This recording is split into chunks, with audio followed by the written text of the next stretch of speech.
La carrière de Louis de Funès a de quoi faire rougir. Figure du 7e art, l'acteur originaire de Nantes a joué dans plus de 140 films. Entre les années 1960 et 1980, Louis de Funès réalise les meilleurs résultats du cinéma français ainsi que les meilleures audiences télévisées. Une carrière tellement impressionnante qu'en 1980, il reçoit un César d'honneur pour l'ensemble de son œuvre. Même 40 ans après le décès de Louis de Funès, ses films restent cultes. C'est pourquoi France 3 diffuse ce lundi soir La soupe aux choux avec Louis de Funès et Jacques Villeray. C'est en 1983 que le comédien rend son dernier souffle. Louis de Funès est âgé de 68 ans.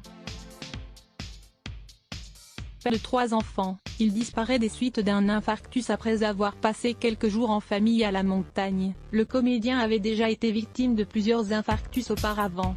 Je me revois dans l'ambulance avant de partir en tournage pour les besoins du film Le Crocodile. Louis de Funès passe une batterie d'examens médicaux. Le médecin ne détecte rien d'alarmant, si ce n'est de l'aérophagie. Mais 3 jours après cette visite médicale, le 21 mars 1975, Louis de Funès fait son premier infarctus. Le personnel médical de l'hôpital Necker parvient à le sauver. 9 jours plus tard, Louis de Funès est victime d'un deuxième infarctus. Il est sauvé in extremis. Ses médecins lui conseillent d'annuler sa participation au tournage du Crocodile. Louis de Funès accepte sans broncher. Et pour cause, il ne supporte plus la pression de son métier. Je me revois dans l'ambulance. Une seconde avant, j'étais un homme crispé sur les recettes, sur les entrées, sur les contrats. Je ne connaissais que des gens d'argent qui ne pensaient qu'à l'argent. Moi, je ne parlais plus que d'argent. Et voilà que je tournais la page, d'un seul coup, définitivement.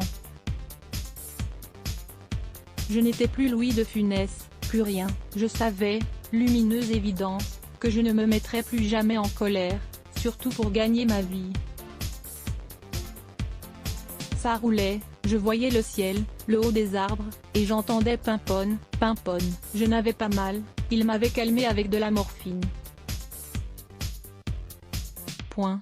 Quand ils m'ont annoncé, il faut vous arrêter, à vie, j'ai été ravi, avait déclaré Louis de Funès dans les pages de l'Express en 1976. Finalement, Louis de Funès choisit de faire son grand retour sur le devant de la scène quelques mois après ses déclarations. Le gendarme et les gendarmettes est son dernier film. À voir aussi, la rédaction à lire aussi Adblock Test. Why?